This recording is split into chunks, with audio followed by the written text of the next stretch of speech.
ナ明けからかなり増えてるんですね。そうなんですよ。いっぱい増えてます。だいたい18歳から22歳ぐらいの方ってのは本当に支援が行き届いてないと思っております。自分の今の現状からすると到底手が届かないところを目標にしてるから動けないっていう場合があるので、諦めたらそこで終わりだと、9敗一勝の構えで言いましょ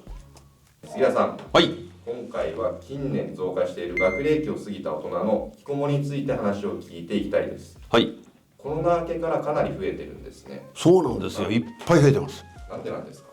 もうね、コロナの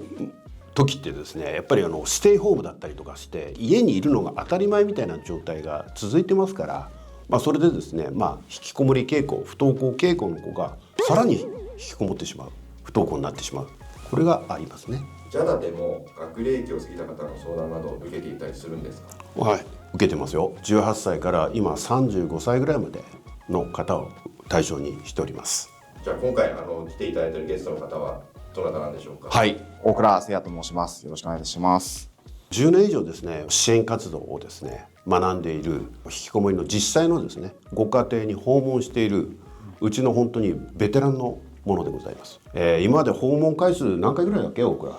そうですね、回数だけで言ったらもう500とか500とかそれぐらいは言ってる500回600回回数だったら、はい、そもそも、はい、ここにいる理由といいますか、杉田さんとの関係ってどういうところなんですか？はい、僕が大学生の時、僕大学に入ったのが23とかで、僕もともと引きこもりをしていまして、それだけど、何かしなきゃなと思って大学に入った時に高校中退という本を読みまして、杉浦が書いた東京都のいろいろな制度上をうまく使って子どもたちを立ち直らせるっていうのにすごく興味があってインターンに応募して、そこからの付き合いなので、今もう35を過ぎてるので、もう10年以上一緒にやらせていただいてるっていう形です。ここから本題に入っていこうかなと思うんですけども、そもそも大人の引きこもりって何歳以上なんですか？18歳以上なんですよ。で、学齢期を過ぎてですね、高校卒業して大学も行かないとか、あるいは大学行ったんだけど引きこもってしまうっていうのが多くてですね、そこからやっぱり年齢的にはもう35、64歳までって、一応公式では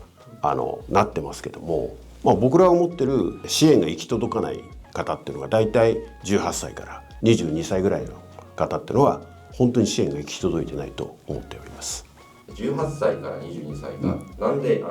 支援が行き届いてないんですか？むしろ一番手厚いのかなと思ったんですけど。はい、そもそも学齢期の間はですね、高校時代とかはですね、学校行かなければですね、担任の先生とかもう友達とかがですね卒業するとかっていうことでですね、やっぱりいろい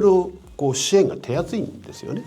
でも卒業した途端にですね、もし仮に不登校や引きこもり傾向だと見なくなる。なおかつ東京都の例で言いますと、引きこもりの支援センターとかそういうところっていうのは大体大人の引きこもりっていうと、私も何度か行ったんですけど、大体お父さんお母さんいらっしゃるのが、うちの子たちって30代40代50代ってもう本当に中高年みたいなものが対象になっちゃってるんですね。ですから支援の行き届かない18歳から22歳っていうのは、この人たちは別に大丈夫だろうっていうのをですね、みんな思ってらっしゃると思うんですけど、僕らの支援する側からすると、ここが要するに空白の年齢になっているんですよ。18歳からの引きこもりのパターンってどういうものがあるんですか？これね、ほとんど僕のところに来てる相談者の例で言うと、小中高の中でね、ほとんど不登校経験者なんですよ。それで大学進学っていうことを言ってるんですね、親には。でも親はそれを聞いて、じゃあ大学進学するのねって言ってる割には、その子どもたちは大学進学をする気がさらさらなくて、生活は引きこもりみたいな形で破綻してるわけですよ。小中高の間で不登校や引きこもりを解決してない子が多く、18歳からそうやって22歳まで引きこもる例が多いということなんですよ。その18歳から22歳、さらには35歳ぐらいまでっていうのはほとんど大倉にやってもらってるんですね。ですから大倉君にですね、ちょっと質問をしてもらうといいと思います。はい、じゃあ大倉さん、詳しい具体例を教えていただけますか？結構細かくなるんですけど、18歳から20歳ぐらいまでだと勉強が好きか嫌いかとかにもよるんですけど、進学をまずフラットに今後の選択肢として提案はします。例えばなぜ動けないかっていうのを本人の気持ちを聞いたりとか、目標が高すぎて動けない場合があるんですね。この大学じゃないと嫌だとかですね。自分の今の現状からすると到底手が届かないところを目標にしてるから動けないっていう場合があるので、ここだったらやれるんじゃないとか、これだったら将来的にもこの道だったら望むような生活とか人生が送れるんだよっていうことが固定概念を持っちゃってる場合があるので、それは違うよって言ってあげて、この段階からでも動けるよっていうのをきちっと話をしてあげるっていうことをやったりとか しますね。合わない子はアルバイトとかその働く方向に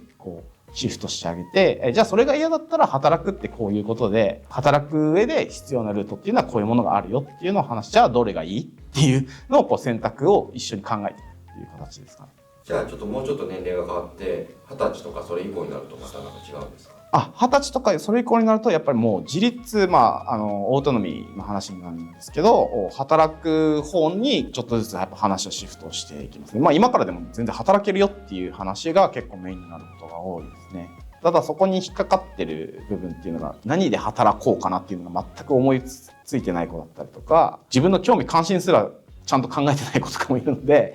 こういうのが合うんじゃないとか、過去の履歴から保護者に提案してもらったりとか、そういうこともありますね。結構やっぱり保護者様が一番子供のこと分かってるんで、こういう仕事合うんじゃないかと思いつつ言えてないとかあるので、それを僕たち経由で言うみたいな。はい。それで結構うまくいったりは本当にあります。結構そもそも学校に行けてないとか、はい、社会に出れてないっていう人に対して、はい、働きましょうっていうゴールがだいぶ乖離してるようにも感じるんですけど、はいはい、そういうのってどうやってうまく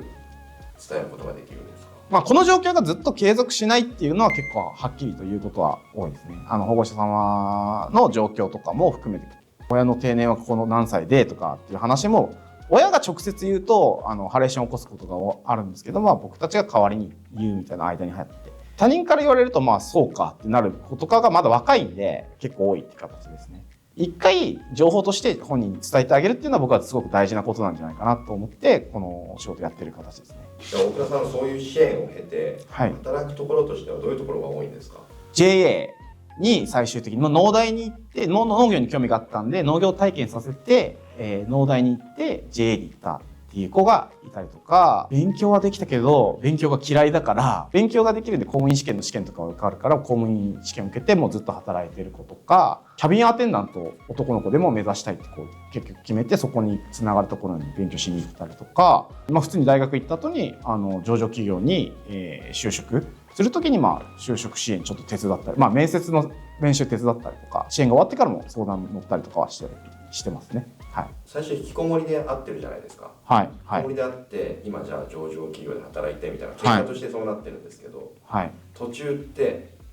ちゃんとそれが見えてるんですか、大倉さんには。これが向く向かないはなんとなくは分かるので、けどあんまり狭めすぎても良くないから、それとなくその向きそうなものを進めたりとかはします。多分藁にもすがる思いでここに来てると思うんですよ、この両親たちは、はい、どうやって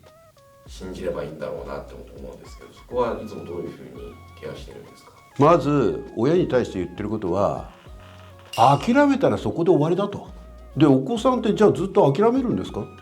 て。根っこの部分で息子や娘のことを信じない親がそこにいたとしたら、僕ははっきり言って支援できませんよと。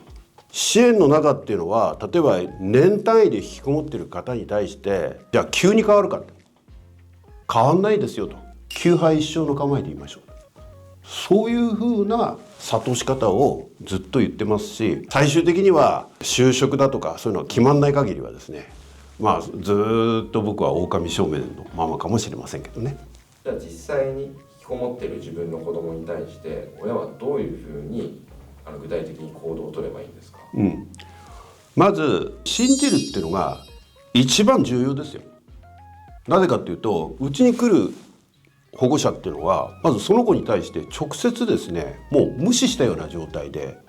放置してるわけですよ。これって信じてないからですよね。本人からすると愛情のかけらも一つもないんですよ。だから僕言いますもん、普通に接してくださいって。で、朝起きたらおはようじゃないですか、寝る時だったらお休みでしょ、ご飯できたら土曜日日曜日一緒に飯食うかとか、